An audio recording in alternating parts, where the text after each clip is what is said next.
Welcome to NinonSpeaks. I'm Ninon de Rosa. And let me tell you something, guys, all of you out there, I just made it. I was at a luncheon and I fortunately left a little earlier than I should have done. And good job I did, because I rushed and everything else. And here I am on set, absolutely amazing. Hopefully you're going to love the show. I know I'm going to love the show, because it's all about animals. So let me take it over to AJ Dean, my co-host and producer. AJ, take it away. Thank you so much, Ninon. We appreciate you. And you know I love wolves, right? We both love wolves, Ninon. And we have an amazing wolf advocate and educator, Tony Seiler. He's in the building with us today. So excited. His Instagram profile, just to let everybody follow and support him, is Wolves of Wolf Creek on Instagram. You can follow him there. And he volunteers at the Wolf Creek Habitat and Rescue in Brookville, Indiana. And we are so thrilled to have you. Welcome, Tony. Hi. Thank you for having me. I'm so excited to be here. Oh, Tony, I'm more excited than you are, that's for sure. Great. I love animals, period. So wolves have been a little attraction because of what they go through, and they're just as human as any other animal, but everybody keeps wanting to attack them, thinking they want to attack us. I think that's a little wrong. So let's see what's going on with our wolves. So just in general, the wolf population has been extirpated about 90% in the last century in the United States and Canada. So there's a very small population to what used to be. Right now, these days, there is a current quote unquote war on wolves right now. And that is due to the wolves losing federal protections under the endangered species list, because the Trump administration actually delisted these animals. And that means that per the endangered species list, wolves had recovered enough of their numbers in the areas that they are current, enough that the government basically said, they're good, we'll take them off because they aren't endangered anymore. And because of that, it is now down to the state and local representations and governments to then manage the populations of those animals in their state. And because of that, unfortunately, Montana, Idaho, Wisconsin are kind of the forerunners of this. They have basically put out a 90% culling on the wolf numbers that are in those states right now. So there have been many, many slaughtered. So let me ask you a question. Is this done through each governor of each state to control wolves? Basically, yes, and their board, yeah. And they're called. And so you've got some of the governors that like wolves, and then you've got the governors that don't like them. Correct, yes. Now, our people, I know there's a lot of people out there that love to go hunting, quote unquote, all over the world, but I know in America, there's a lot of people go out hunting, hunting to kill animals they could be deer, they could be anything. But they are allowed, and they are allowed to go out there and hunt and to kill. Why? Most of the time people want to, and there's many different groups and associations of hunters. There's many different, there's hunters that hunt food for, hunt animals for food for the wintertime for the families. Some go sport hunting.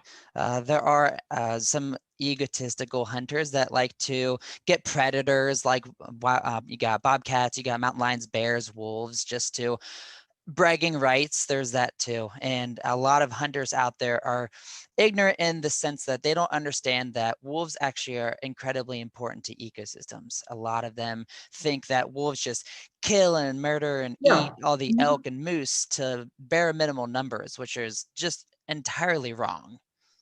So what does a wolf live off? I mean, let's find out. A wolf's out there in the wilderness with all the other animals. What does he prey for? What does he go after to survive? Right. So wolves primarily eat large hooved animals like deer, elk, moose, bison, buffalo, caribou, those large deer species more so than not. And they have to hunt in a pack to actually take those animals down, because if you consider, the average size of a wolf, maybe 90 to 100 pounds, they're taking out, elk and moose and bison that could be well over 500 pounds. So it takes a pack to, take those animals down. A single wolf can't do it on their own.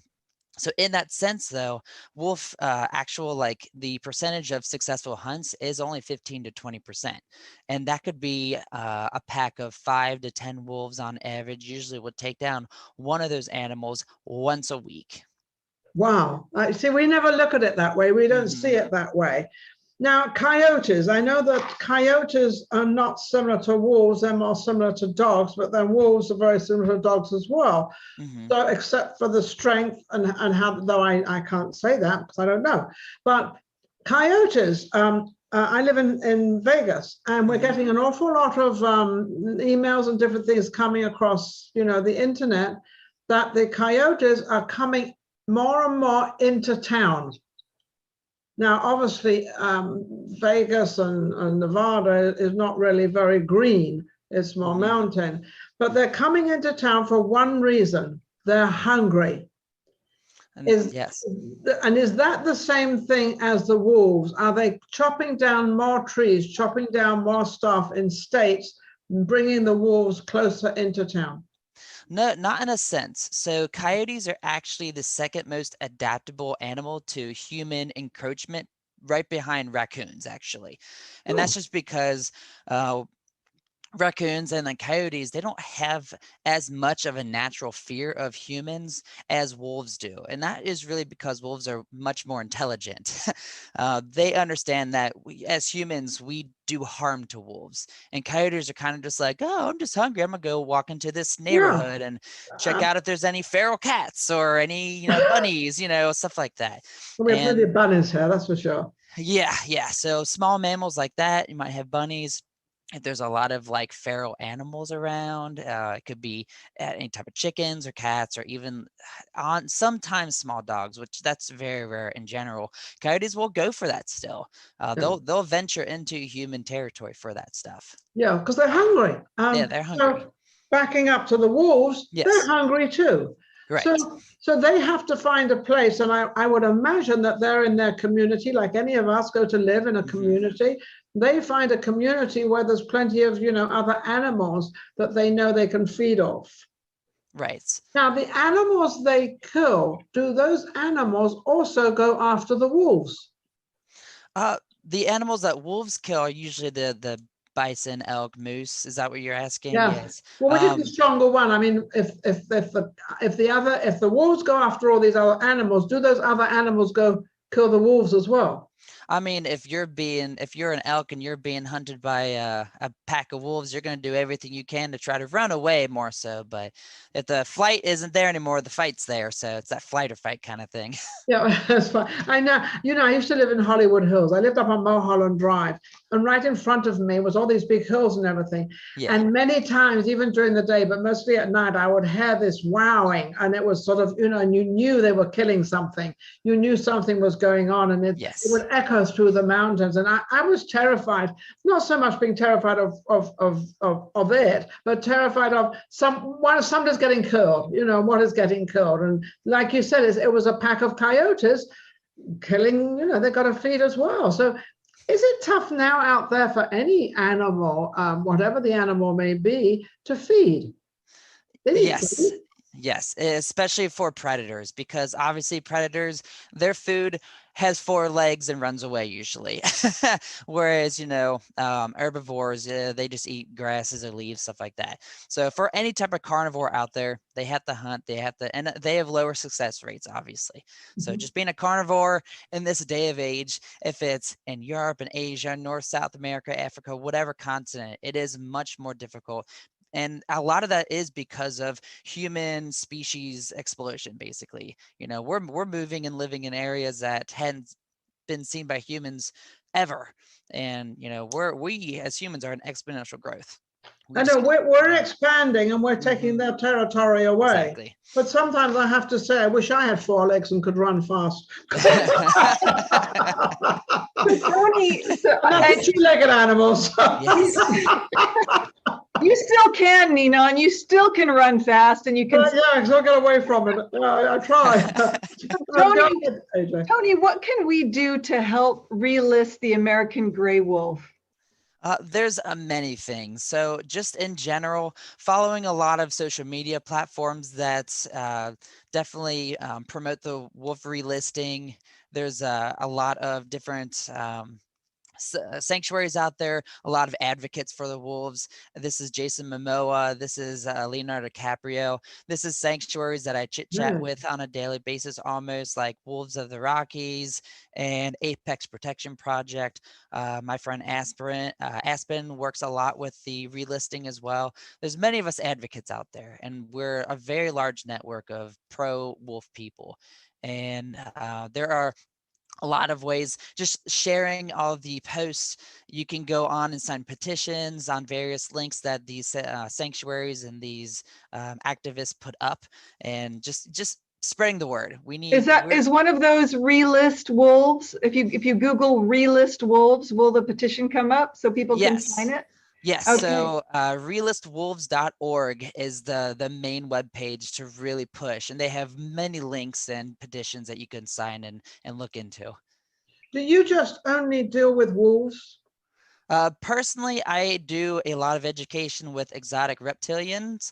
So there is the exotic pet trade, right? And I'm a part of the reptile world of it. Nice. What made you get into this business?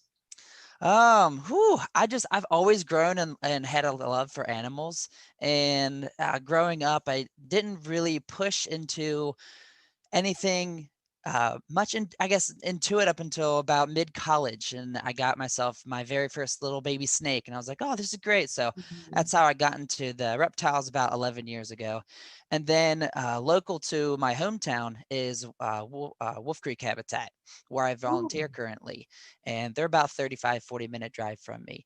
And I had interacted as a guest a couple times. You can actually pay a donation fee and go inside of the actual enclosures with the wolves and be, hands-on. They're like your eye to eye, your nose to nose to these animals, and you get to pet them, and they lick you, and they jump, and they love it, and you love it. And I thought, I want to be a part of this, so I actually applied for it. You're giving a total different picture about a wolf. Yes.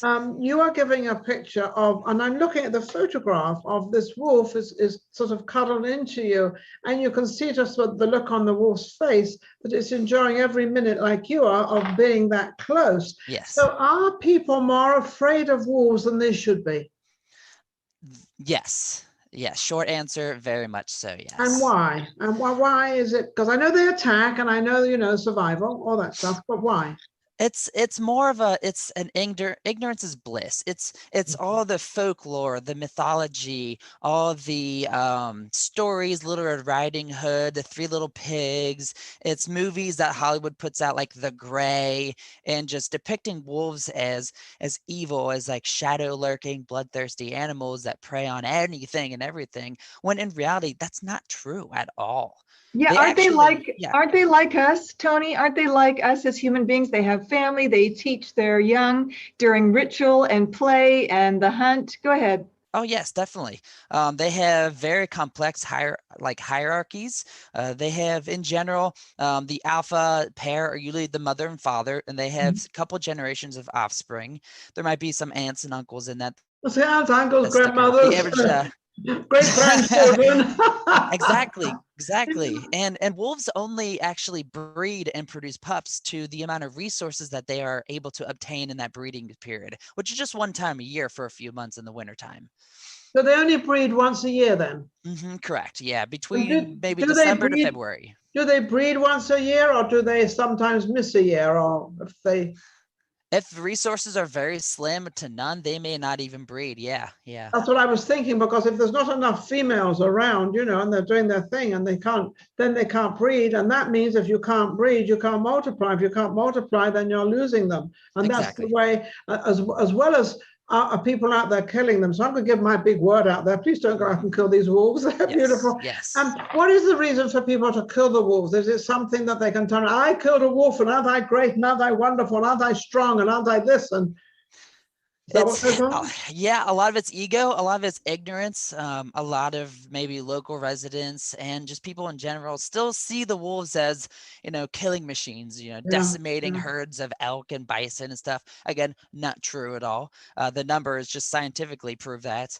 And it's just, it's unnecessary. And it's, like I said, it's an ego boost in most The cases. ego booster thing of, I killed with this. Right. Tony, can you share with us a little bit about this picture here of who it is and your time with this special wolf, the name of the wolf and all of that? Can you share with the audience and Ninon and I? Yes, the picture shown right here is myself and Aurora. She's actually a 5.5-year-old wolf there at the sanctuary that I volunteer at. And I started over 5.5 years ago. So actually a few months into me actually volunteering was 1 year that we actually did a breeding session. And we expected a normal litter of 4 to 7, just 1 litter. We got 2 litters.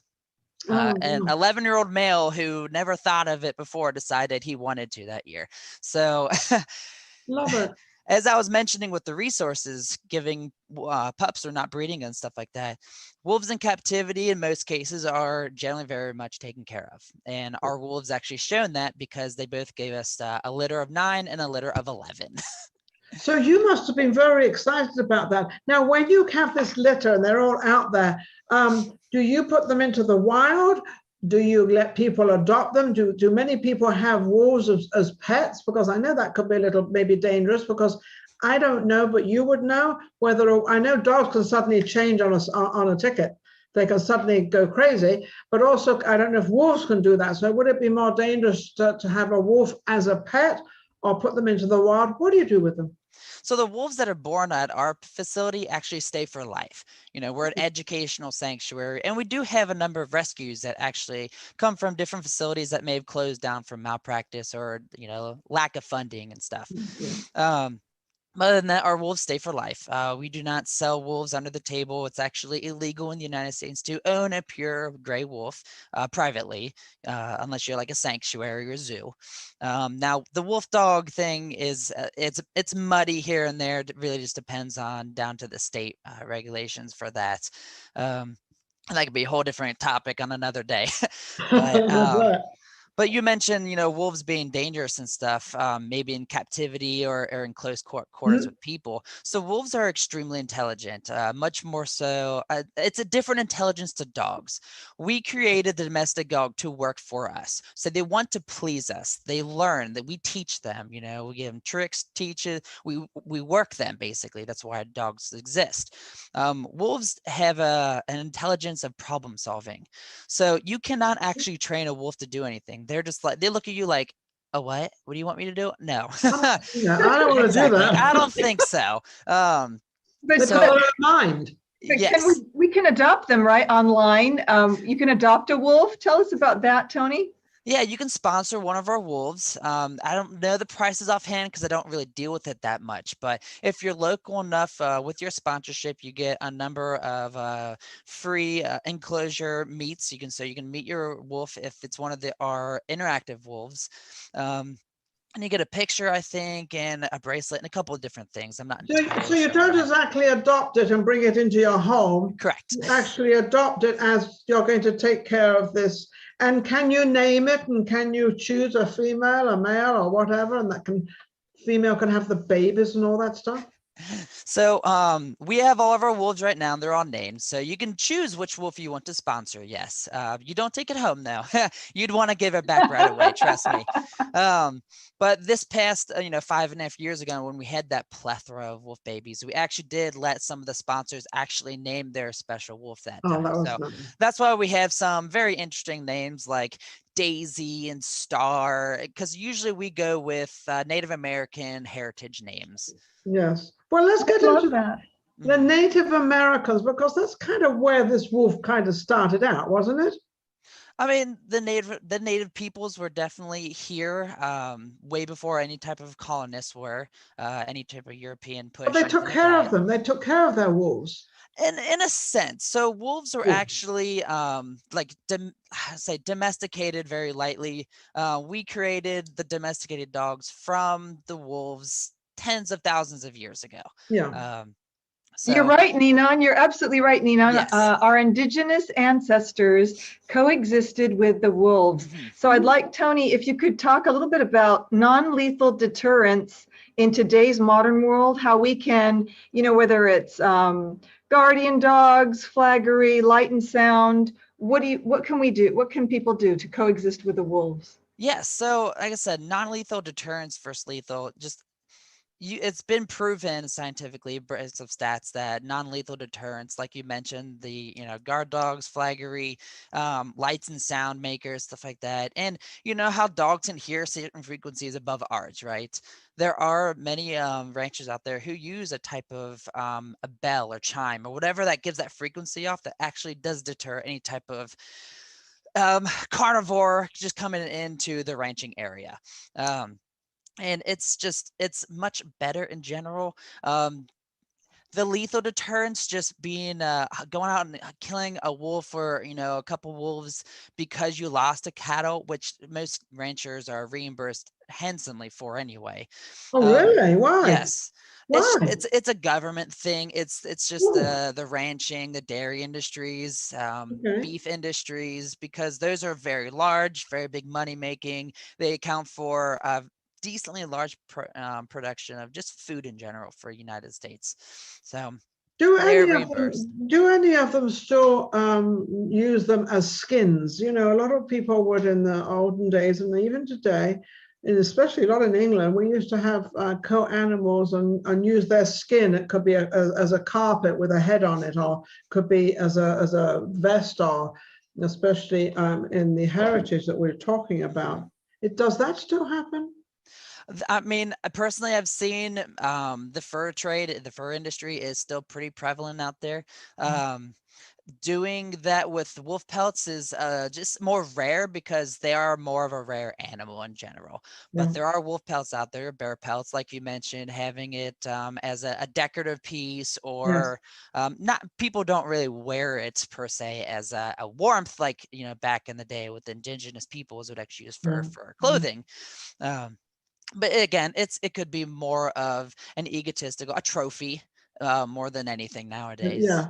And we want to, I'm sorry, Nina. I just wanted to say we want to value the wolf as a living being creature that has feelings and emotions and a family, Ninon, just like us, right, Ninon? That's what I feel. I feel that we should definitely keep them. What I was going to ask you was color. I noticed this is a gray one, gray silver. What is the prominent colors now? I mean, I don't know if I've ever seen a black wolf. And that's a very good observation, because most black wolves are actually, they phase out of that coloration. So most black wolves would be a young wolf. Most wolves are actually born a dark color, could be blacks or dark grays or dark browns, and they phase out of that eventually, because black is not actually good camouflage in any type of setting where wolves will be hunting. They are crepuscular, so they're most active during dawn and dusk. So twilight hunters more so. They're not nocturnal. They will sleep at night, even if just periodically. But being, if you were an Arctic wolf in a tundra up in Canada with no trees around, but just vast icy land, being a black wolf, you stick out like a sore thumb. Oh, so, definitely. You want to stay very light there. Exactly. So most wolves will phase out of that black or dark coating, get more of the tans and creams, depending on which subspecies of wolf it may be, go into the whites. Yeah. It's a funny thing you say that sometimes they're roaming around in the dusk or lighter, or even going to a little bit more of the dark. Rats or mice or whatever, rats mostly, they like to come out at night. They go to sleep all day and come out. So it's funny how animals in all different forms and sizes and whatever they are, they all have their little way of living. They live during the day, they live at night, they go. I often wonder what happened to flies. Flies at daytime, and you don't see them at night. They disappear. So they obviously go to sleep at night. Rats, you go to sleep and they wake up hovering around your home. Yeah. Yep.